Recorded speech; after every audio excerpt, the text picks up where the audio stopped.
Okay, Mark II versus the skinnier terrorist. 1 layer of brisket, 1 layer of pork ribs, 2 layers of canvas, AK magazine. As you can see, it's the original one that went through. Still has its point. It's hard to stack this up and get that AK magazine as perfect as possible, but I'm doing as fair as I can. 1, 2, 3.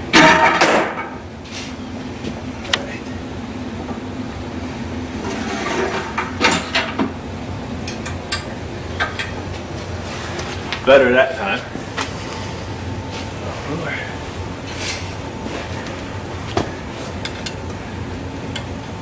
We got about 1.25 inch penetration there.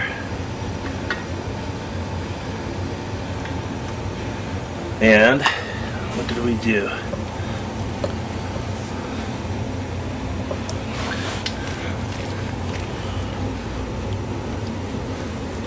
Slip by the ribs. Yeah, we cut them right here. Again, we had that point dead on that, but for whatever reason, probably, you know, it's squishy, it went through there.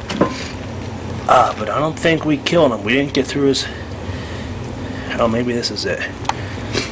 Right there's a little bit of a hole in there. Yeah. No, that's not it. Alright, it didn't go through.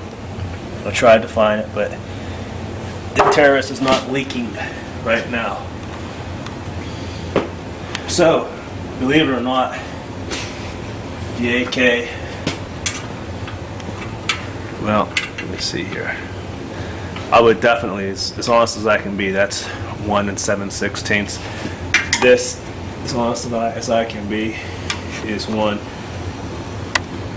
5/16. The AK, or the cold steel penetrated it more than that by 1/8 of an inch. You know, maybe hit the magazine a little differently. Again, I can't be any more perfect than this. Both points are good. So I think what we're finding out is the AK stabs, or the AK magazine doesn't really stop this any better than it stops that.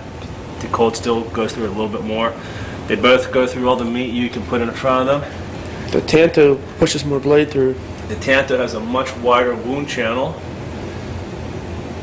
And I think we're going to find out in our next series of testing that it's tougher and stronger, and it cuts better. Better for self-defense. And it's going to be an overall better self-defense knife than the Mark II. Let's continue. Okay, while we have our terrorist killing device set up here, we're going to test this traditional Tanto. This has the traditional, I should say Tantos, since this is traditional, the traditional cross section.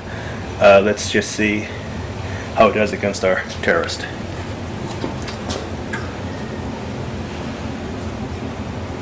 Sharp point. 1, 2, 3.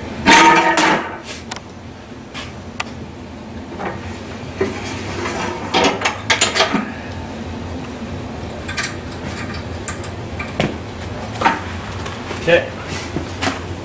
It went through a good ways. My ruler's out.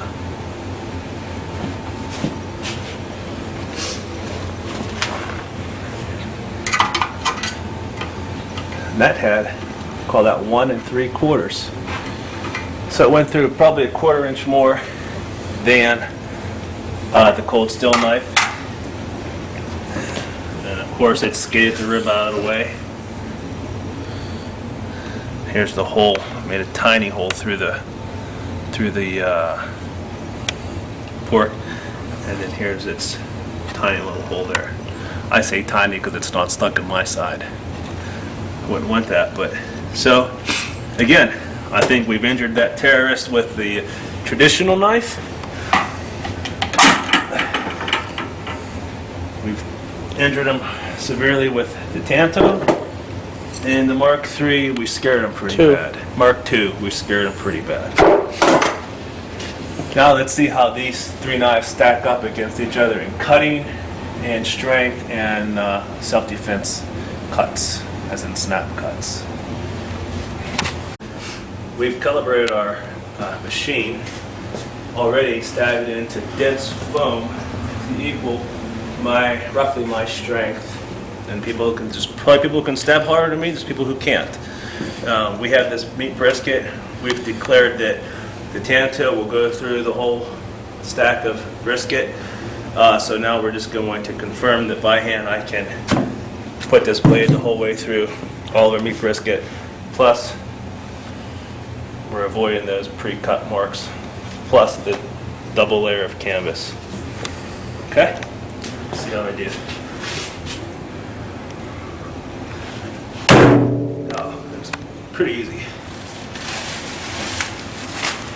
There it all is, and here's the hole I made in the table. In fact, that went through easily, so easily, kind of hurt my wrist. So,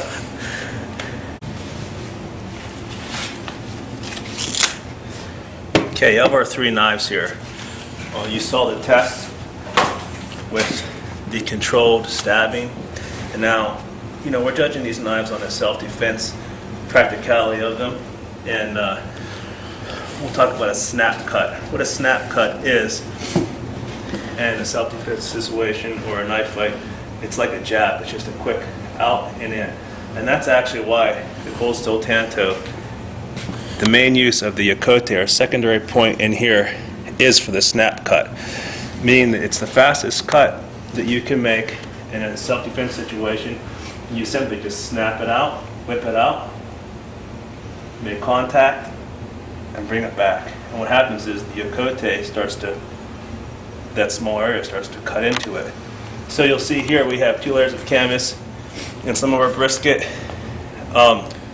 You'll just see, I'll just do some generic snap cuts on this, and you'll see how this Yokote lets it go right through this canvas and into the meat. Just like that, look at that. And that was, I'll have to lighten up, that was pretty effortless. Try again. There you go. This is out of the box. Okay, so a snap cut would look like this. Then there it is. You do not want that on your arm. Okay, so that's made possible by the Yokote of the cold steel knife. Comparing that to the traditional Japanese knife, it has no Yokote really. So we'll see how it fares in the snap cut. That was hard. I increased it. I think we can agree I'm hitting faster and harder, right? Is that obvious on camera? Remember, this is out of the box. See that? Look, your denim jacket just protected you against this knife, against this snap cut. All right? Let's check the Mark II for the snap cut.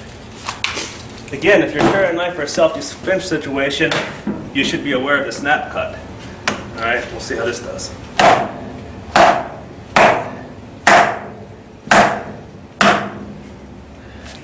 Again, your jacket just protected you again, your Carhartt jacket. Let's go back to the cold steel. Much easier, I'm hitting, and I'm already, look, already into it. I presume I can snap cut as hard as I was here and get to the wood. There it went. There's the mark in the wood. That's the whole way through the canvas, the whole way through the meat, through the second layer and into the wood from a wrist flick. All right, let's try again with the Mark II.